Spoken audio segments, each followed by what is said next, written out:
The story of Gwenette Martha begins in Curaçao, where 8-year-old Martha flees to the Netherlands with his mother and little brother Giovanni. This to escape his alcoholic and aggressive father. The family ends up in the Pitch area of Amsterdam-Zuid. Martha had a taste for soccer and made it to the Ajax Youth Academy. Martha and his brother Giovanni go out with friends in discotheque Escape on Rembrandtplein. It is Wednesday, October 4, 1992, when the group gets into a fight with a gang from Amsterdam West. The argument once started because one group accuses the other of stealing a scooter. Outside, it escalates. A Moroccan Amsterdam man nicknamed Mommy shoots his little brother Giovanni. Giovanni dies in Gwenette's arms. Mommy has to die from Gwenette, but he gets jail time. In 2003, when Mommy prison sentence is over, things do not end well for him either. Mommy, now an employee of the Melkweg, an entertainment venue in Amsterdam. It seems as if he is trying to make something of his life again. At about 9 o'clock on October 14th of that year, he is sitting in coffee shop Ruthless in De Barsjes. A man in dark clothing, wearing a helmet, walks in and opens fire on Giovanni's killer. Mommy does not survive. Everyone immediately thinks Martha has this on his conscience. Martha's girlfriend even says, "I know that, among other things. He immediately had his brother's killer shot when he was released. He told me that himself several times, but to me he remains a man with a big heart, correct, and a man of his word." After the murder of his only brother, he chooses crime for good. Martha makes a name for himself and becomes a large criminal. He is now involved in all sorts of things: drug trafficking, money laundering, robberies, rip deals, basically anything that makes money. Another person in his life becomes House Sign, nicknamed the Mayor. Gwenette and House Sign are on an indoor soccer team together and they almost never lose. Afterwards, they go to clubs and leave it wide open. They order champagne and they impress women with their watches, jewelry and money. Martha is also seen with big Dutch drug dealers Ton van Dalen and Ronald van Essen. These gentlemen managed to earn tens of millions in the 1990s. After they end up in prison for 10 years in 1992, Martha largely takes over their trade. Martha has his little story to tell. For example, in an investigation into his robberies, an observation team placed a beacon under his car. He notices it and makes a counter-move. He sticks the beacon under one of the observation team's cars. Panic ensues among the observation teams as one observation car chases another, while Martha escapes. In 2007, Martha was convicted of money laundering. Less than a month later, Martha escapes from the Zuiderbos prison in Heerhugowaard. Together with another prisoner, he cuts a hole in the fence. Then he disappears with a rope ladder into the moat. Paul Vugs writes about this. Under loud cheers from his fellow inmates, he gets over the second fence without much difficulty, in which his fellow escape he hangs on until he is caught by guards. Outside the prison walls, two helpers are ready to pick Martha up with a van. That van was recovered a few days later in Heerhugowaard, but the trio remains without a trace.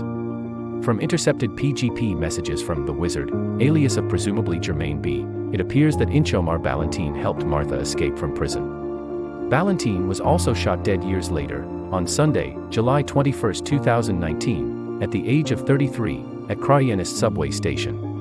Martha goes into hiding in Morocco when he has had enough of that. He travels to Antwerp. He spends a lot of time with Hakim, someone from the so-called Belgian group The Turtles. In October 2009, Gwenette is recognized by a police officer in Belgium and arrested. He is placed in the extra secure institution in Voet in the Netherlands. Martha is also seen as a key figure in a series of liquidations. The liquidations begin on October 18, 2012, with the murder in Antwerp of Najib Boubou, Martha's childhood friend. Boubou walks out of the Crown Plaza Hotel and is shot dead. The murder was allegedly related to a dispute over a missing batch of 200 kilos of cocaine from the Colombian drug mafia in Antwerp. Sometime during this period, after the death of Boubou, Martha converted to Islam. Furthermore, he trained as often as possible in a private gym at Mike's Gym in Oostzaan. In front of the door is an armed bodyguard. He himself drives around in an armored BMW. The double murder in the Stadsliedenbert neighborhood on December 29, 2012, was allegedly another retaliatory act from Martha's camp. In the Wild West shooting in the Stadsliedenbert neighborhood, Youssef Al-Korf, and Saeed El-Yazidi were shot dead. Banuf A narrowly escaped. For those murders, Anur B and Adil A received life in prison. In 2016, Dutch police managed to decrypt Pretty Good Privacy, or PGP, messages from Suhail Lazier's smartphone. The PGP messages reveal that Banuf is the main sponsor of Bouboua's murder. Banuf was sentenced to 16 years in prison for that reason. Further investigations indicate that Rida Benajam, murdered in 2013, acted as a hired hitman. Gwenette Martha was arrested with 3 others on Dam Square in Amsterdam shortly after Bouboua's liquidation. An officer on Damstraat recognized one of the men as someone known to police as a firearms danger. Cameras followed him to Dam Square, where a circle of 4 men eventually formed. Officers called in speak to the foursome for identity checks. 2 of them were found to be carrying a loaded firearm. They are also in possession of a wig, and Martha is wearing a bulletproof vest. Justice suspects that the party is preparing an assassination attempt on Banuf M, the alleged mastermind behind Bouboua's murder. After Gwenette's arrest, police conduct a number of searches in several premises in Amsterdam. They find firearms, ammunition, bulletproof vests, expensive watches, and a considerable amount of money. In December 2013, Martha still escapes death. In Amsterdam-Zuid, an unidentified man points a firearm at him and pulls the trigger several times. The weapon jams, whereupon a scuffle ensues. In the process, Martha was hit on the head with the weapon. The hitman flees. Then allegedly tried to blow up Martha with a bomb in the passenger seat of his car. Martha is murdered on Thursday, May 22, 2014, at the age of 40. He was sitting with a friend, a small-time drug dealer and bodyguard, in Shawarma Store Roos on the Amsterdam-Zuid in Amstelveen. This friend had recently taken the blame when he was arrested with Martha in a car in which 2 firearms were hidden in secret storage compartments. At one point, 2 more men joined the party.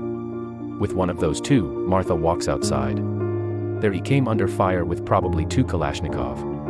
Martha was hit with 80 bullets, mainly in his chest. The man he was outside with was able to run away, was not shot at, and remained unharmed. According to witnesses, there were 3 or more attackers, dressed in black and wearing face masks. After the liquidation, the gunman drove off in a dark-colored BMW, a 3 or 5 series, at high speed along the Amsterdam-Zuid in the direction of Amsterdam.